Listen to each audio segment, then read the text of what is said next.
What's good, YouTube? It's Ricky Rose coming at you with another 2K video, and in this video I'm actually going to be showing you the best slasher build. And if you don't know, the slashers is basically what's taking over 2K17. There's a whole bunch of people making that shit as it is now, because 2K17 is not as fun as you really think. So a lot of people are, making new players, trying out, what's the best archetype, and honestly, it's getting overrun with a whole bunch of slashers just because there's kind of a OP build. Now, the first thing you got to do is choose the position. I don't recommend going with a small forward or higher unless you're trying to be an athletic finisher or center. That's up to you. But I do not recommend making a small forward. Try to stay within a shooting guard or a point guard range. Now, the reason I'm telling you that is because if you slide over as a point guard, you can see that they have the acrobat badge. Same thing with the shooting guard as well. They have the acrobat badge. Now, once you go over to the small forward and you look at the slasher, they have the Lob City finisher. In reality, acrobat is way better than Lob City finisher. I do not recommend it over acrobat. So in reality, I do not recommend you making a small forward. There's no point. He will have a little bit more strength, but he will be slower.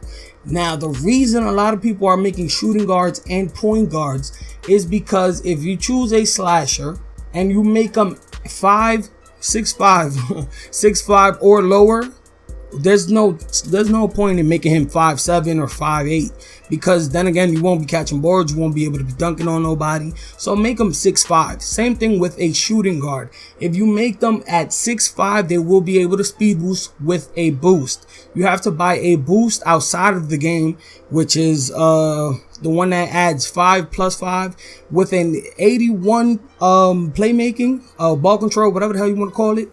You add that boost and it's going to take you automatically to 86. That will allow you to speed boost. So after that, you want to max out your wingspan just because you won't be shooting as much. Yeah, you can shoot mid-ranges, but not as much. You're mainly going to be driving towards the paint. You're not going to be shooting threes, so honestly, it doesn't affect you as much.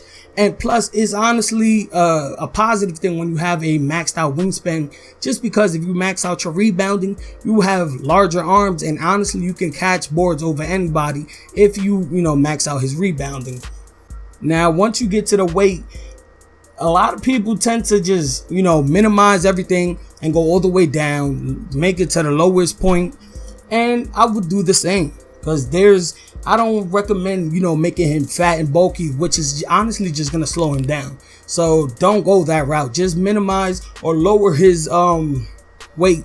I don't know why I keep saying minimize, but lower his weight all the way down, just because it's going to give you that extra vertical, which is the jump, and it's going to increase your acceleration and speed. The contact dunk is only going to shave 1 or 2 points extra from the contact dunk, but if you get posterized on Hall of Fame, it's not really going to make a difference. So honestly, just minimize or just lower all of his, weight. Now, the shoulder width, like I said, max that out all the way, just because it's going to make you, your arms longer, and your reach is going to be wider as well, because your defense is not at that high. I believe it's like at 13, 14 or something like that. So honestly, just your shoulder width should max out.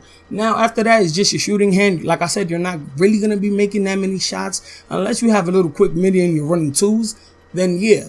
But other than that, you're mainly going to be driving to the paint. So after that is up to you, and whatever number that corresponds to you after that is really up to you. But that's basically going to be the video of the day. Please leave a like, subscribe, leave a comment, let me know what you think. And hopefully this video did help y'all. Try to, get those little pointers in there. But you already know who the fuck it is, man. It's your boy, Ricky Rose. And I'm out of here.